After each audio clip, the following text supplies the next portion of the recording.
নমস্কার বন্ধুরা, আপনারা সকলে কেমন আছেন? আশা করব সকলেই ভালো আছেন। ঝুমা রেসেলে আসার জন্য সকলকে অনেক অনেক ধন্যবাদ। আজকের আমার রেসিপি খুব জনপ্রিয় একটা খাবার, যেটা আমরা সকলেই অনেক বেশি পছন্দ করি।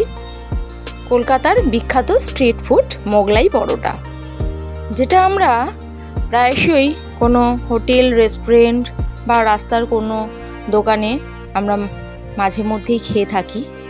তবে সেটা আমাদের স্বাস্থ্যের জন্য একেবারেই ভালো না, সেটা আমরা সকলেই জানি। তবুও ভালো লাগার জন্য আমরা খাই। তো এই রকম একটি রেসিপি যদি আমরা ঘরেই তৈরি করে নিতে পারি, তাহলে মন্দ হয় না, বলুন?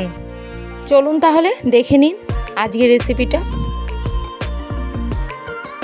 মোগলাই পরোটা বানানোর জন্য আমি নিয়ে নিয়েছি পরিমাণ মতন ময়দা। আমি 4টে মোগলাই পরোটা বানাবো, সেই পরিমাণ মতন ময়দা নিয়েছি। আপনারা আপনাদের পরিমাণ মতন নিয়ে নেবেন। তার সঙ্গে মিশিয়ে নেব পরিমাণ মতন নুন আর চিনি। ভালো করে সমস্তটা মিশিয়ে নেব এবং তারপর দিয়ে দেবো রিফাইন তেল।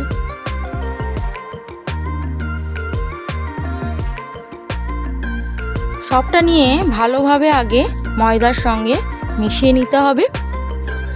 ময়নটা ঠিকঠাক না হলে খাস্তা ভাবটা আসে না, আর মোগলাই পরোটা নরম হয়ে গেলে ভালো লাগে না। আমার ময়নটা ঠিকঠাক হলো কি না তা বোঝার জন্য আমি আগে ময়দাটাকে একটু মুঠো করে নেব। যদি দেখব ময়দাটা মুঠো হয়ে যাচ্ছে এবং পরে ঝুরঝুর করে ভেঙে যাচ্ছে, তাহলেই ভাববো আমার ময়নে সব ঠিকঠাক আছে। এরপর সামান্য অল্প অল্প করে জল দিয়ে আমি ময়দাটাকে মেখে নেব। মাখাটা কিন্তু খুব শক্ত হলে চলবে না, একটু সফট নরম ভাব থাকতে হবে। ঘরোয়া সব রান্না করতে গেলে একটু খাটনি তো আছেই, কিন্তু ভালো জিনিস খেতে গেলে একটু খাটনি তো করতেই হবে। তাই ঘরেতে এইভাবে একবার রান্না করে খেয়ে দেখবেন, মনে হবে যেন বারবার করি। মোগলাই পরোটার সঙ্গে একটা আলুর তরকারি রেসিপিও আপনাদের দেখাবো, আশা করব আপনাদের ভালো লাগবে। ময়দাটা আমার মাখা হয়ে গেছে। এর উপর আমি সামান্য রিফাইন তেল দিয়ে আমি আধ ঘন্টা কি 1 ঘন্টার মতো চাপা দিয়ে রেখে দেব। এরপর আমি বানিয়ে নেব একটা আলুর তরকারি, যেটা মোগলাই পরোটার সঙ্গে খুবই ভালো লাগে। কড়া বসিয়ে দিয়েছি এবং তাতে আমি 2 চামচ মতন সর্ষের তেল নিয়ে নিলাম। তেলটা গরম হয়ে যাওয়ার পর তাতে দিয়ে দেবো আমি 1/2 চামচ মতন সাদা জিরে। সাদা জিরের একটু হালকা গন্ধ ছেড়ে গেলে তার মধ্যে দিয়ে দেবো আমি একটা ছোট সাইজের কুচনো পেঁয়াজ। ঝালের জন্য দিয়ে দেবো সামান্য কুচনো কাঁচা লঙ্কা। এর সাথেই দিয়ে দেবো ছোট ছোট করে কেটে রাখা আলু। সবটা নিয়ে আমাকে ভালোভাবে ভেজে নিতে হবে।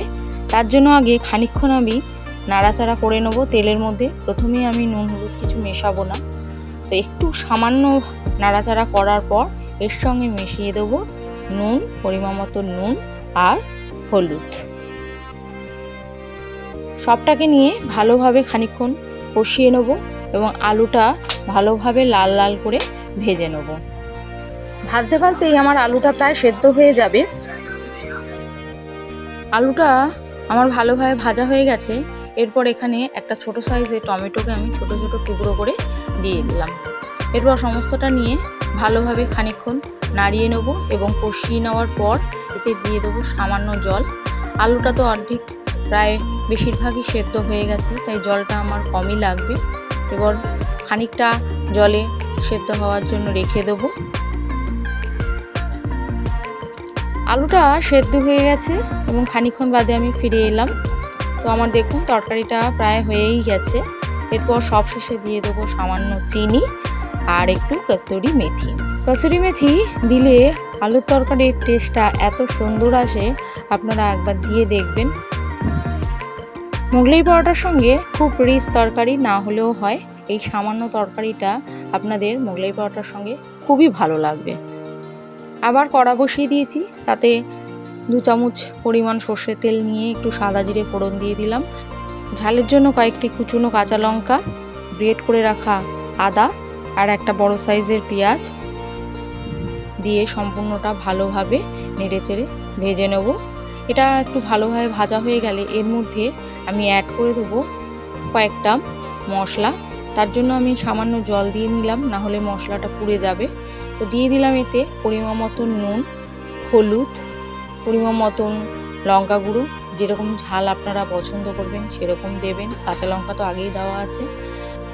আর দিয়ে দেবো পরিমাণ মতন জিরে গুঁড়ো আর ধনে গুঁড়ো। সমস্তটা নিয়ে ভালোভাবে আমাকে কষিয়ে নিতে হবে। মশলাটা নির্ভর করে কতটা জিনিস আপনারা বানাচ্ছেন সেটার উপর। এরপর ছড়িয়ে দেবো ব্রেড ক্রাম্ব।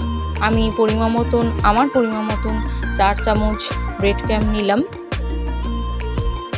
সমস্তটা ভালোভাবে নাড়িয়ে চাড়িয়ে আমি ভেজে নেব এবং যতক্ষণ না এটার মধ্যে একটু হালকা ভালো স্মেল আসে ততক্ষণ এটা আমাকে কষিয়ে যেতে হবে। এটা বানানো হচ্ছে মোগলাই পরোটার ভেতরে ডিমের সঙ্গে যেই পুরটা দেওয়া থাকে সেই পুরটা। ব্রেড ক্রাম্বটা ভাজার একটা খুব সুন্দর গন্ধ হয়ে এসেছে। এবার এটা আমি নামিয়ে রেখে দেবো। এরপর মেখে রাখা ময়দাটা নিয়ে নিলাম, একটু ভালোভাবে এটাকে ম্যাশ করে নেব এবং এর লেচি কেটে নেব।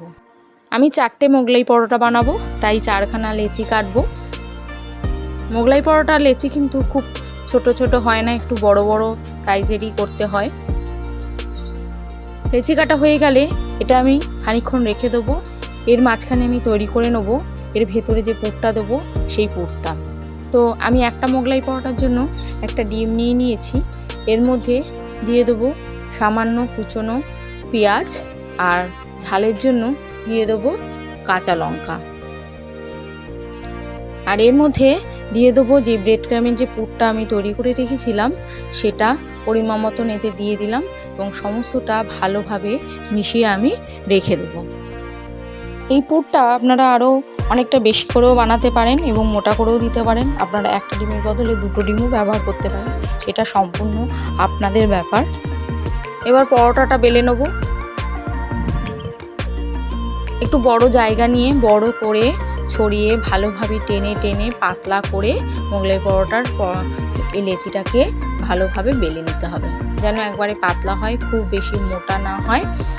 যতটা সম্ভব আমাকে বেলা যায় পাতলা করে ততটাই আমাদের এটাকে বেলতে হবে। পরের মাঝখানে দিয়ে দেবো সেই ডিম দিয়ে ফেটিয়ে রাখা যে পুরটা আমি করে রেখেছিলাম সেইটা এবং সমস্তটা ভালোভাবে মাঝখানে ছড়িয়ে দেবো এবং দিয়ে এটা আমি ফোল্ড করে দেবো। আমার আজকের এই রেসিপিটি যদি আপনাদের ভালো লেগে থাকে তাহলে একটা লাইক ও শেয়ার করে দেবেন। আর বন্ধু হয়ে পাশে থাকার জন্য আমার চ্যানেলটি সাবস্ক্রাইব করে অল বেল আইকন করে রাখবেন। অল বেল আইকন করে রাখলে আমার পরবর্তী ভিডিওগুলোর আপডেট আপনারা নোটিফিকেশনের মাধ্যমে পেয়ে যাবেন। পরোটাটা ভাজার জন্য আমি প্যান বসিয়ে নিয়েছি। এরপর এতে দিয়ে দিলাম রিফাইন তেল, বেশ অনেকটাই রিফাইন তেল এতে দেবো এবং এটা তেলটা হালকা গরম হয়ে গেলে, খুব বেশি গরম নয়, মিডিয়াম গরম হয়ে গেলে এর মধ্যে দিয়ে দেবো মোগলাই পরোটা যেটা বেলে রেখেছিলাম সেটা এবং এটাকে হালকা লো ফ্লেমে খানিকক্ষণ সময় নিয়ে ভাজতে হবে, না হলে ভেতরটা কাঁচা থেকে যাবে আর উপরটা পুড়ে উঠবে। এইভাবেই খানিকক্ষণ বেশ সময় নিয়ে আমি মোগলাই পরোটাটা ভেজে নিলাম। হয়ে গেল আমার আলুর তরকারির সাথে মোগলাই পরোটা।